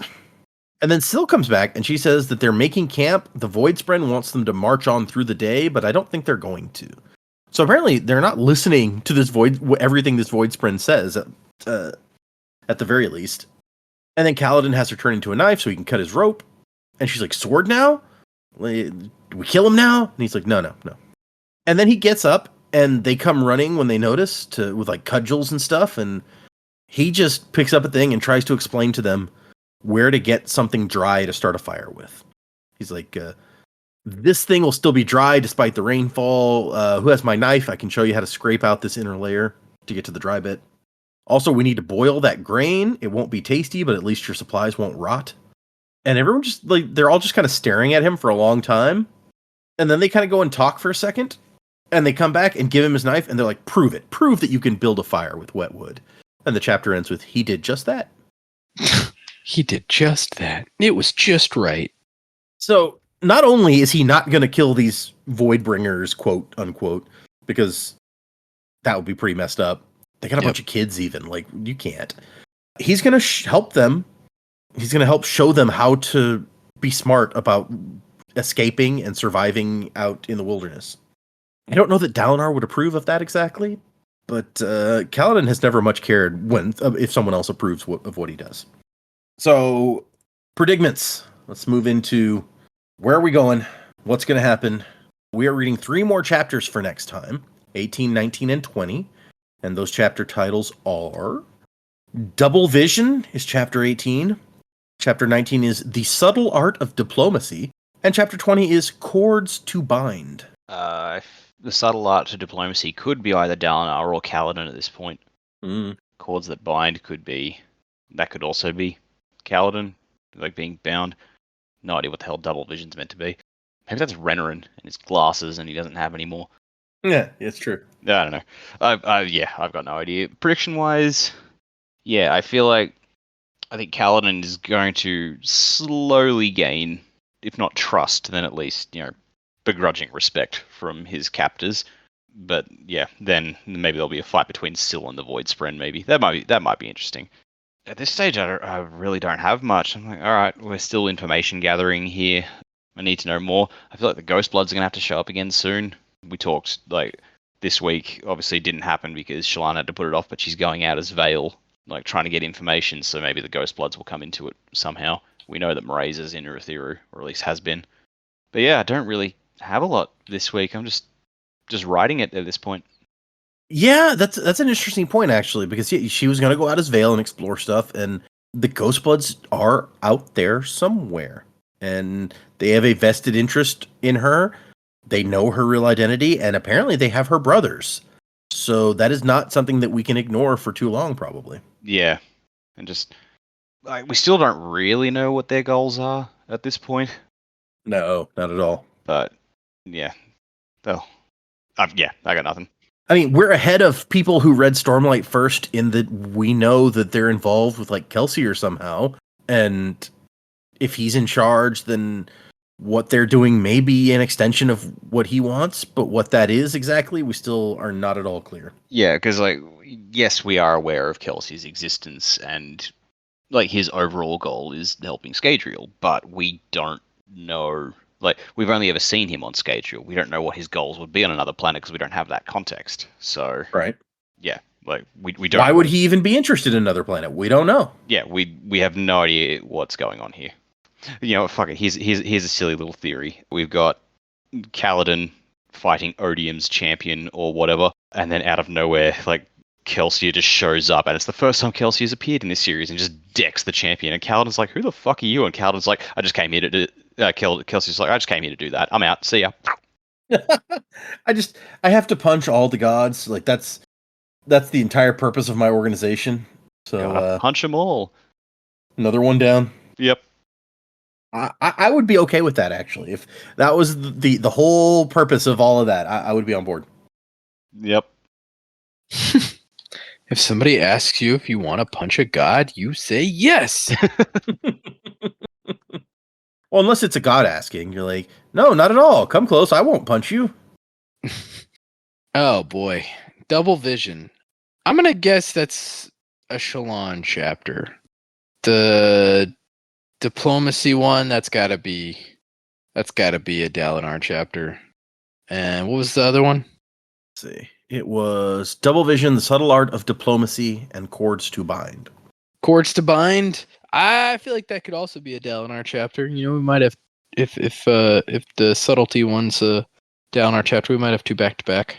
But as far as where we're going, I feel like I've talked in past episodes of the overarching plot of the book is going to be like, what's the next big conflict? And we've talked a lot in this episode already about like what I've liked so far as conflict with the characters and what I kind of dislike. So I won't dive off into that much more right now because I think we've kind of talked about it. But I will say, you know, we're very early on in this book, so there's still lots of reading to do. So there's plenty of potential for those things that I've predicted about like the overall conflicts to change, to become more interesting or less interesting, you know, could go either way. But I would want, I guess, if I'm making a predicament, is I would want kind of like Kaladin to be able to communicate what, like, for him to know, hey, what's going on with these Parshmen?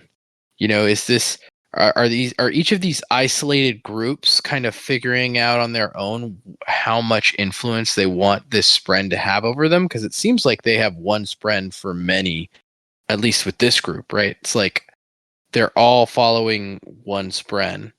So if that's the case, like how much influence is the spren having over them? Are there other groups that exist of Parshmen? Because obviously this is a small cell of them that Kaladin's come across, right? This isn't one giant collective group. And so are there other like cells of Parshmen around the world that are becoming kind of self-aware and then making their own decisions on like, do we want to be hostile? Do we want to be, you know, whatever? And are they even the Voidbringers of like history?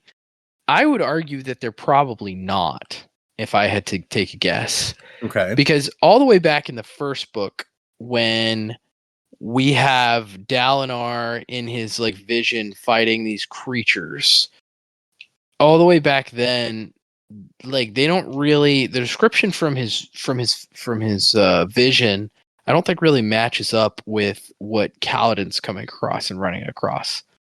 So unless that vision was way skewed in some way to make them not look like they actually look, I don't see those groups of people being the same.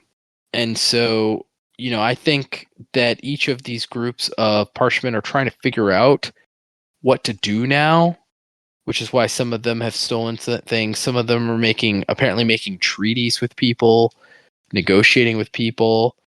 And so I think what we're going to come across is just like a bunch of collectives of independently minded Parshmen. And so they're not all together as one group, like saying, let's destroy the world or let's not destroy the world. Like they're not doing that. And so I guess like, is there some kind of trigger involved with these spren that then turns these Parshmen? Is that a thing that exists? Is it not? You know, but I'd like some clarity on that. And I'd like Kaladin to be able to like figure these folks out and kind of team back up with everybody else. Because I feel like all our characters were in one spot and now like everybody's kind of off doing their own thing again, which is fine. But I like it when our characters are together too. Yeah, I get that. Dalinar needs somebody to talk to about all this magic shit. Shallan needs somebody. Shallan has Adolin to talk to, I guess. Kaladin always needs somebody to talk to. He's just sad all the time. Poor Kaladin. Kaladin has Syl. Oh, that's true. Yeah, he has an eternal buddy. All the Radiants have that. Some of them are nicer than others. Dalinar stuck with the Stormfather. Sucks to be him, but what are you gonna do? Yeah, that's Stormfather. He's a real piece of work. It's an interesting. I like this idea that we've been told all this time, like these are the Voidbringers, and you're like, I don't know that these are the Voidbringers. At least not the same things that used to be around. Essentially. Yeah, I mean, and you have to think about it this way too, right? Like a piece of their, if what Syl is saying is true, like a piece of their souls were taken. So, and now it's been patched, but patched by what and in what way? You know, have they actually transformed into entirely different creatures? Not only that, but we're talking about, let's say that these Parshmen were the Voidbringers, right?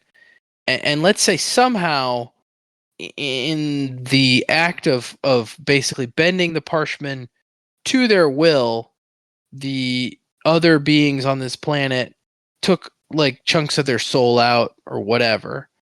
Regardless of of how or why that was done, you've now got a group of people that are completely like on a generational level completely different from wherever they started if they were the Voidbringers. And so also because of the way that they've been treated, the way that they've been bred, it's very impossible that like they were bred in such a way to make them different, whether that mean more docile or something less specific. Just like they're physiologically over the years and years and years, they may have changed. Mm. So It has I been a don't long know. time. Yeah. Yeah. All right. Fair enough. Making it sound like in like Jurassic Park, it's like, well, we didn't have the complete DNA, so we patched in some frog DNA and just hope it all worked out. Yeah, And then it turned you out know, frog like, DNA. well, they're actually not the same things that they were back then. Right.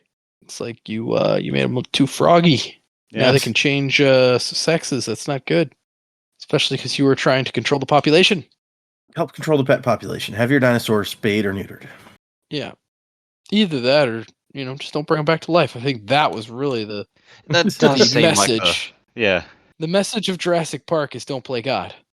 Are you sure? Maybe it's like play God better. No, I don't think better. so. I don't think that's the message. Okay, fair then. I always got the message. It's like don't play God for profit. That too, but I think don't play God is also part of the message. It's not just about Mike and not doing it for greed. It's okay to play God for fun. No, I don't think that's just it. to have a good time. I think we're missing the point, guys. I think Michael Crichton had a different point. I think it was like two things: don't play God, and definitely don't play God for profit. Yeah. Do you think Ian Malcolm is like that's who Michael Crichton sees himself as 100%. in the book? Yep. Without question. There's a reason that people love Malcolm. He's written pretty. Although he dies in the first book as opposed to the movie, but right. But then he comes back in the second book anyway. Yeah, because after the movie was so successful, he had to write another one. He was only mostly dead. Yeah, yeah. He was like, remember that guy died? He came back. Turns out they were able to save him. The explanation Malcolm gives in the second book is literally he says, "I was only mostly dead." Yeah. And I feel happy. I feel happy. Like the first book mentioned a burial. So Malcolm just he Kill Billed himself out of the coffin. Yeah, he did. It's like, I'm not yet dead. I'm the mathematician with attitude. It's like, I imagine he just punched his way up out of a grave, dusted himself off to to horrified onlookers and just goes, that's chaos. That's chaos. Yeah. He just dusts off his leather jacket. He's like, all right, what's going on with these dinosaurs? All right, let's move into some of the other stuff. We've been putting off some patrons for a while, so let's we got some emails too. Let's do we'll do an email or two first, and Joe can bring up his list. We have an email that also has a review attached, so we're gonna need that too. We got a couple emails. Here's a real short one that came in. This one is called Spren-casting, and it's from James. And James says, "Hey y'all, I just listened. Oh, sorry. Just had a thought while listening to Chapter 13, Chaperone, this week, that Pattern was sounding a lot like Jeff Goldblum while talking about his chaperone duties. You guys have gone over some casting for other characters, but I was wondering about your ideal Spren casting for Syl, Pattern, and Wendell. Thanks for all you do. Love the show." From James. So if you're going to cast, I guess, a voice actor to play Wendell and Pattern and Syl, who you think? Well, I mean, or an actor. It doesn't have to be a voice actor. Somebody to do the voice. I feel like Patton and Wendell would be voice actors because they have non-human form, but Syl takes human form. So, yeah, she's like a tiny little human, but yeah, she's human. I could 100% see Anna Kendrick doing Syl. I can see that. Okay, Just like the the flighty, chirpy personality, but also with quite a bit of sass. Like that's an Anna Kendrick thing. Patton, Werner Herzog. Let's go. That would be okay. Yeah. Yep. Just imagine that voice screaming no mating, and it's like, okay, definitely not. Oh my gosh, yeah, that's what you have to cast based on is no mating. There you go. Yep. But just Patton is intensely curious and wants to learn more about the world. That's like Herzog's reason for being. Hmm. And Wendell, I mean, he is the Kif to Lift's Zap Brannigan, so Maurice LaMarche. Maurice LaMarche can do anything. Yep, I'm happy with my choices. Okay. Ooh, okay. I know this is like a throwback, and he may not even be involved with like acting or voice acting anymore, but Wendell seems like a Kevin Kline to me.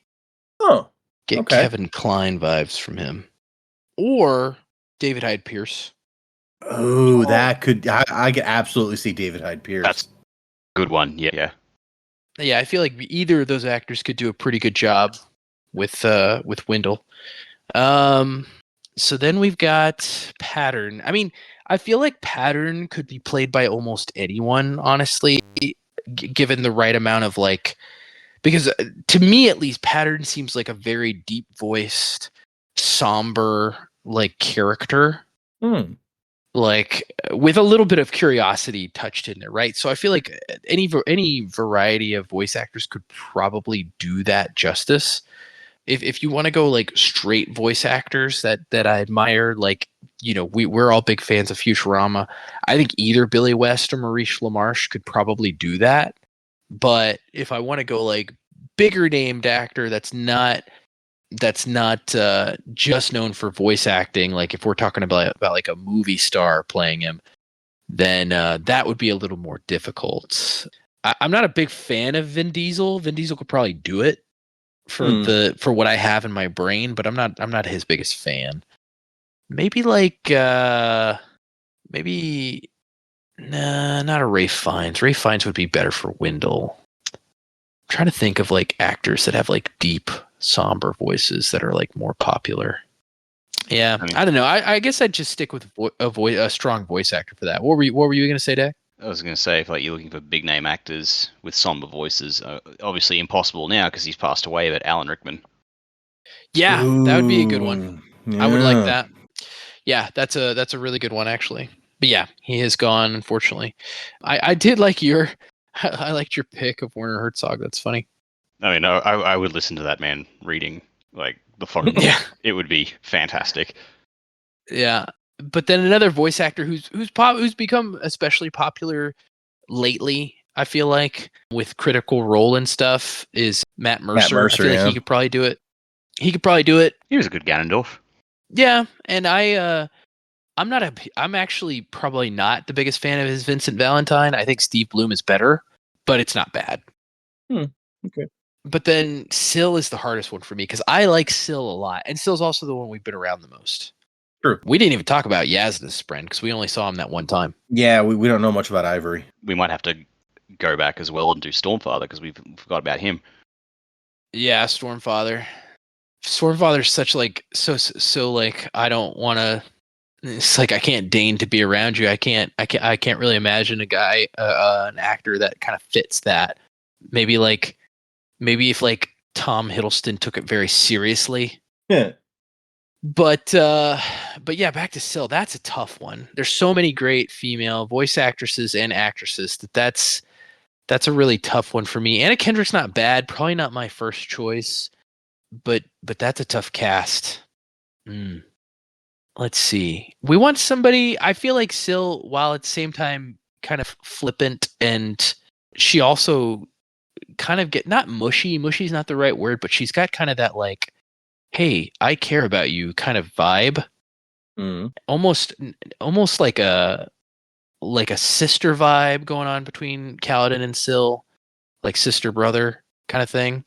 So I feel like it should be somebody who's funny and fun, but also has kind of like that sister vibe. So I don't really know. I can't think of an actress off the top of my head that fits that.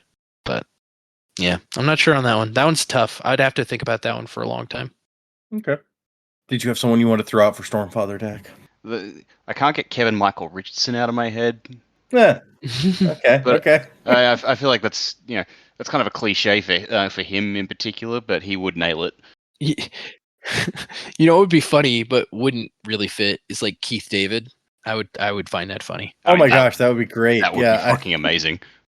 Because once again, Keith David could do like read the phone book, and it's great. Yeah.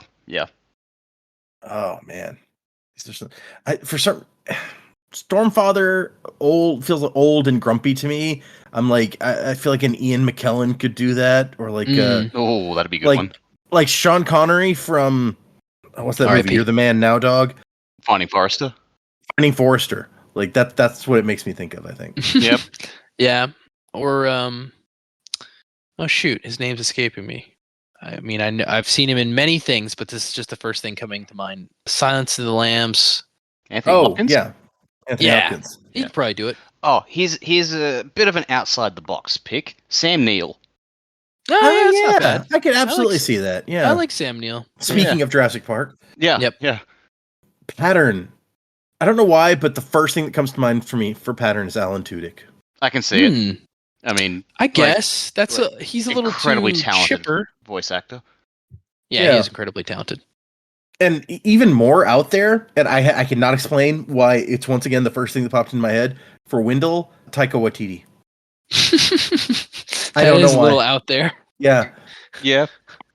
Definitely could do it. Lately I just the things he has appeared in, I'm like I think I really enjoy Taika the writer and director more than Taika the actor at this point. But I don't blame you for that necessarily. You mean. Yeah. But something about the idea of poor put upon Wendell with like the Kiwi accent, just it could be fun. Yep. And Syl is the one that I've been sitting here thinking on the longest. Like, she's tough, I feel like.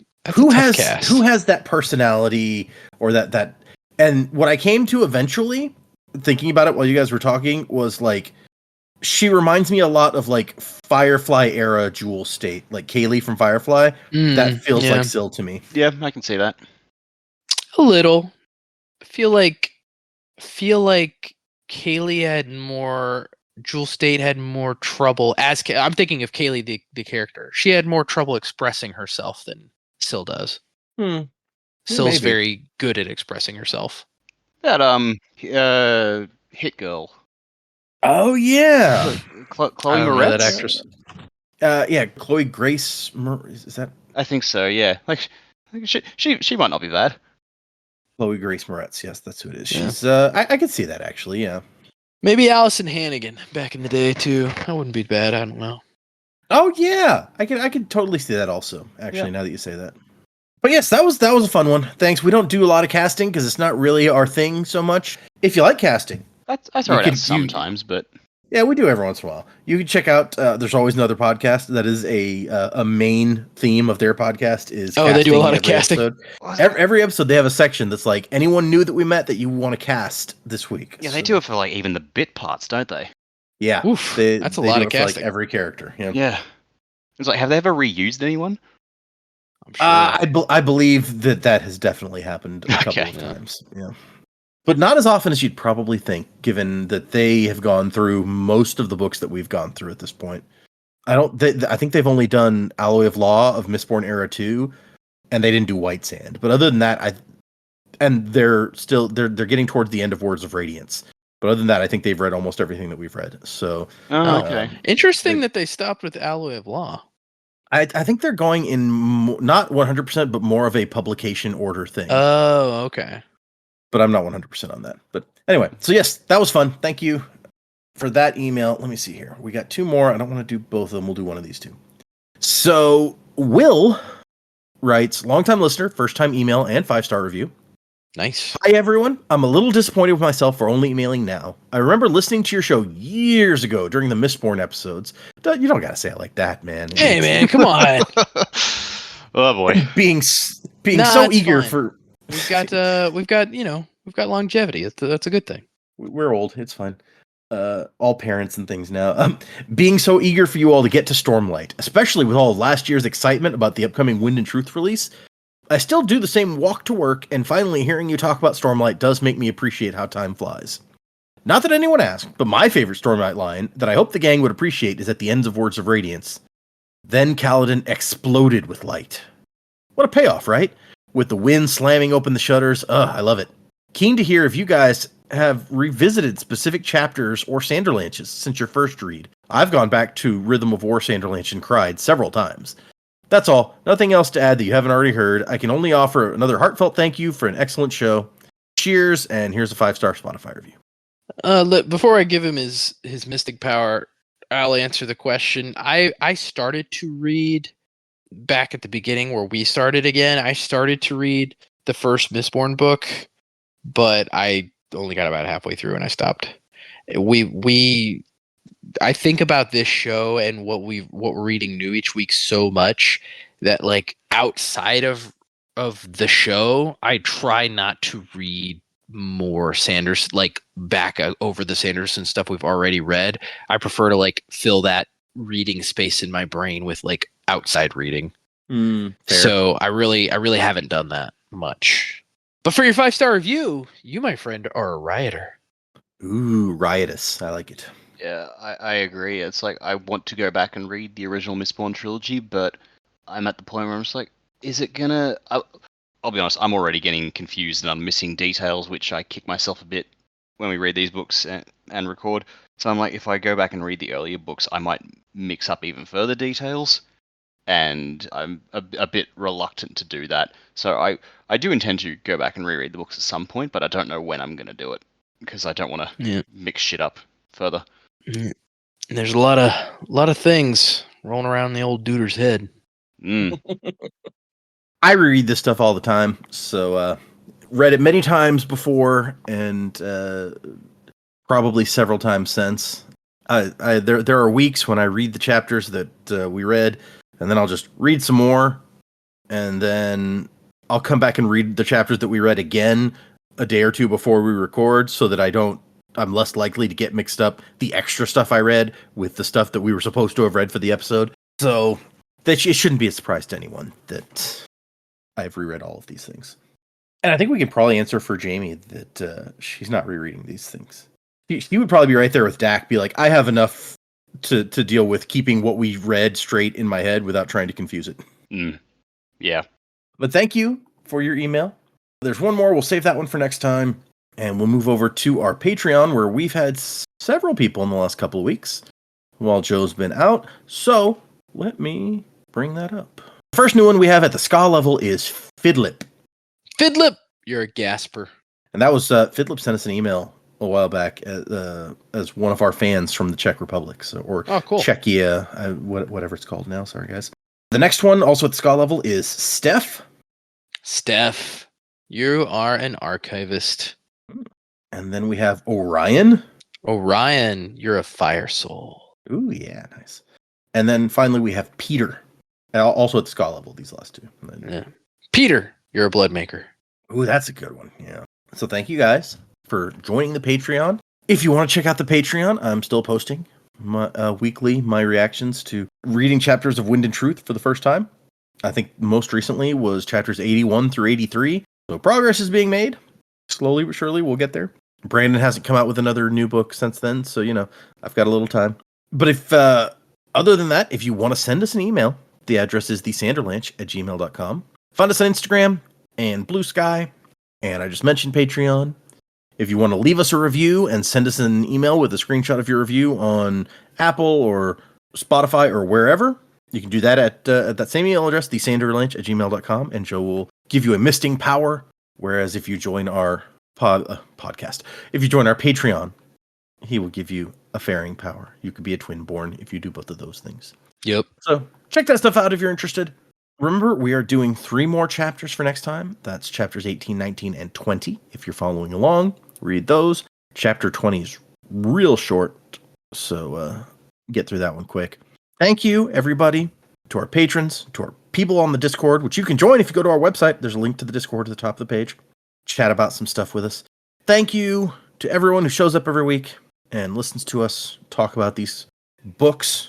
It's been so much fun over, as someone said, all these years that we've been doing it. We appreciate you guys. Stuck with us for a long time. We just passed 5 years, like a few weeks ago, didn't we? Yep, we did. And some of these people have, like, one of those emailers today was like, it's my first time emailing, but I've been listening to you guys since Mistborn. So yeah, it's been a long road. It's wild from there to here. Good one. I saw what you did there. But thank you guys. 3 chapters for next time. Music by Miracle of Sound. And Wuzzing to the Time of Next. Colo. P.S. Fasher. Crab at thee. Oh, and a reminder, once again, no new episode next week. Join us the week after.